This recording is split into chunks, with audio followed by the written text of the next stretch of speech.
जय श्री राम। आइए एक बार फिर से तो श्री राम नाम की गुणगान करते हैं, वंदना करते हैं, तो श्री राम नाम से जुड़ते हैं।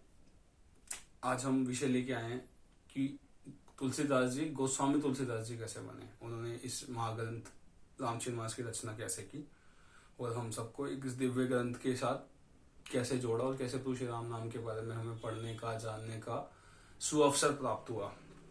तो आइए एक बार सबसे पहले तुलसी राम नाम का गुणगान करेंगे, उसके बाद मंगलाचरण रहेगा और फिर विषय की बात की जाएगी। आइए मिलकर दो घड़ी भगवान नाम का लेते हैं और प्रभु के नाम के साथ जुड़ते हैं और उनके नाम में ध्यान लगाते हैं। श्री राम जय जय राम, बोलो श्री राम जय जय राम, श्री राम जय जय राम, श्री राम जय जय राम, बोलो श्री राम जय जय राम, श्री राम जय जय राम, श्री राम जय जय राम। जय श्री राम। आइए मिलकर मंगलाचरण करते हैं। वर्णानाम अर्थ संघानाम रसानाम छंदसामपि मंगलानाम च कर्तारो वंदे वाणी विनायको, श्री राम रामेति रमे रामे मनोरमे, सहस्र नाम ततुल्यम श्री राम नाम वरानने। अब मोहि भाव भरोस हनुमंता, बिन हरि कृपा मिले नहीं संता। जय श्री राम। आइए ज्यादा समय न लेते हुए आज के विषय पर आते हैं कि तुलसीदास जी कैसे गोस्वामी तुलसीदास बने। क्योंकि तुलसीदास जी, गोस्वामी तुलसीदास जो बने, उसके पीछे एक मार्मिक कथा है, एक रहस्य है जो कि बहुत ही अलौकिक है। हर एक के जीवन में कुछ कठिनाइयां, उतार चढ़ाव आते हैं और हर व्यक्ति अपने जीवन में कुछ ना कुछ बाधाओं में फंसा होता है। तो तुलसीदास जी कैसे, मतलब गोस्वामी तुलसीदास बने, उनके मन में संत हृदय आया, वो कैसे उन संत बने और उनके जीवन में इतना बड़ा परिवर्तन आया कि उन्होंने गृहस्थ त्याग कर वैराग ले लिया और वह भगवान नाम से जुड़ गए, तो राम नाम की कृपा उनके ऊपर हुई। तो आइए इसी के ऊपर विस्तार से विषय के ऊपर चर्चा करते हैं। तुलसीदास जी के बारे में बताते हैं। जैसे कि मैंने आपको पहले भी तुलसीदास जी के बारे में बताया, एक बार फिर से तुलसीदास जी के बारे में बताते हैं। जो हमारे तुलसीदास जी हैं, गोस्वामी तुलसीदास जी हैं, वो उन्होंने हमें एक महादिव्य ग्रंथ दिया है।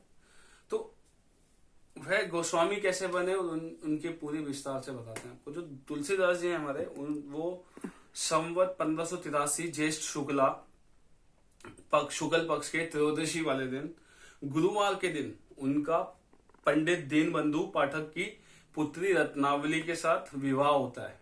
तो जैसे ही वो विवाह होता है, उनके माता पिता तो स्वर्गवास हो गए थे बचपन में, तो उन्होंने मतलब जीवन बहुत कष्टों में काटा है। तो उनका जब विवाह होता है तो वहां से एक नया जीवन में मोड़ आता है, एक बदलाव आता है। तो जैसे उनका विवाह होता है तो वह सुखपूर्वक अपना विवाहित जीवन जी रहे होते हैं, वह अपना सब कुछ अपना अच्छे से जी रहे होते हैं। उनका अपनी पत्नी के साथ बहुत प्रेम होता है, वो अपना अच्छे से सुख से रह रहे होते हैं। तो एक बार क्या होता है, उनकी पत्नी अपने मायके चली जाती है। तो उनकी पत्नी जब एक बार मायके जा रही होती है तो वो एक बार रत्नावली अपने भाई के साथ मायके चली गई। तो जब चली जाती है तो वो अपनी पत्नी के जाने के बाद वो रह नहीं पाते उनके बिना। तो वो क्या करते हैं कि फिर तो उनको वो जो वियोग होता है वो सहन नहीं होता। तो जैसे उनको वियोग सहन नहीं होता तो वो क्या होता है कि वो उनके पीछे पीछे चल देते हैं। तो उस समय जो होता है ना, मौसम बहुत खतरनाक होता है, मौसम सही नहीं होता। तो वो क्या करते हैं, वो मौसम की परवाह ना करते हुए वो उनके पीछे पीछे चल देते। तो उस समय क्या होता है कि भयंकर वर्षा चल रही होती है और वो एकदम जो जब आपने देखा होगा, जब वर्षा आती है तो नदी का जो बहाव होता है बहुत तेज हो जाता है और वो अपने उफान पे होती है और वो काफी उसका जो लेवल होता है बढ़ जाता है। तो क्या होता है कि वो पीछे जा रहे होते हैं, भयंकर वर्षा होती है, एकदम नदी का स्तर ऊपर आ चुका होता है उठने। तो जब वो जा रहे होते हैं तो नदी मार्ग में जब वो उसको नदी को पार करने लगते तो वो पार करने में एक शव के सहारे उसको पार करते हैं। वो शव के ऊपर चढ़ जाते हैं।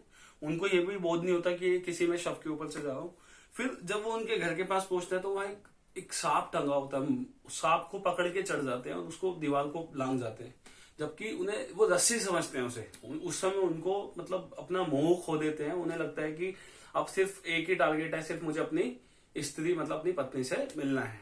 तो जैसे ही वो दीवार फांद कर लागते हैं तो वो उनके पास पहुंच जाते हैं। तो जैसे ही अपनी पत्नी के पास पहुंचते हैं तो उनकी पत्नी को देखकर अच्छा नहीं लगता, तो वो बहुत गुस्सा आती हो जाती हैं और वो उनको फटकारने लगती हैं और वो उनको बहुत गुस्से से देखती हैं।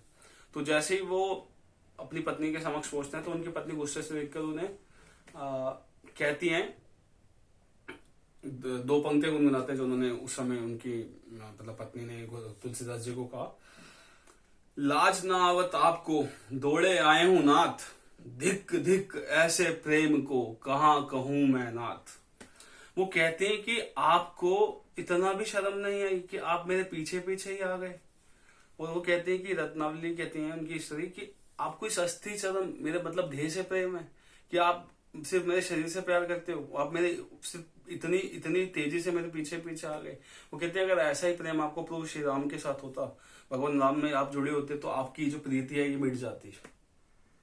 तो पत्नी की फटकार सुन के तो तुलसीदास जी वहां रुकते नहीं है, वो चले जाते हैं। और इसी कारण से जो ये जो बात है उनके हृदय में छू जाती है और वो उनका जो संत हृदय कोमल हृदय एकदम परिवर्तित हो जाता है और वो एकदम संत बन जाते हैं उसी समय से। और वो सब कुछ त्याग कर वैराग ले लेते हैं और उसी समय से वो वैराग धारण कर लेते हैं और वो तुलसीदास से गोस्वामी तुलसीदास जी बन जाते हैं। तो ये छोटा सा प्रसंग है कि उनकी स्त्री मतलब उनकी पत्नी उनके जीवन में एक मोड़ लेके आती है और वो एक पूरा सब कुछ मतलब उनका एक जो अच्छा खासा परिवार होता है वो बदल जाता है और वो अपना जीवन इतने अच्छा सुख से व्यतीत कर रहे होते हैं और एकदम वो त्याग कर भगवान नाम में जुड़ जाते हैं। तो आइए कुछ पंक्तियां गुनगुनाते हैं कि तुलसीदास जी कैसे बने और इसी के ऊपर हमने कुछ पंक्तियां गुरुदेव की कृपा से लिखी हैं जो हमें पढ़ने को मिलती हैं अक्सर। तुलसी तुलसी सब कहे तुलसी वन की घास, हो गई कृपा राम की तो बन गए तुलसीदास। दया धर्म का मूल है पाप मूल अभिमान, तुलसी दया न छाड़िए जब लग घट में प्राण। नाम राम को कल्प तरु कलि कल्याण निवास, जो सिमरन भयो भांगते तुलसी तुलसीदास। तुलसीदास जी कहते हैं कि राम का नाम कल्पतरु है और कल्याण का निवास है। ये तुलसी का भाग्य है कि राम नाम का स्मरण करने से तुलसीदास जी गोस्वामी तुलसीदास बन जाते हैं। तो ये दिव्य लीला है, ये जानकर आपको अच्छा लगा होगा। मैं आपको अपना आभार प्रकट कर पाया और आपको इस विषय से अवगत करा सका।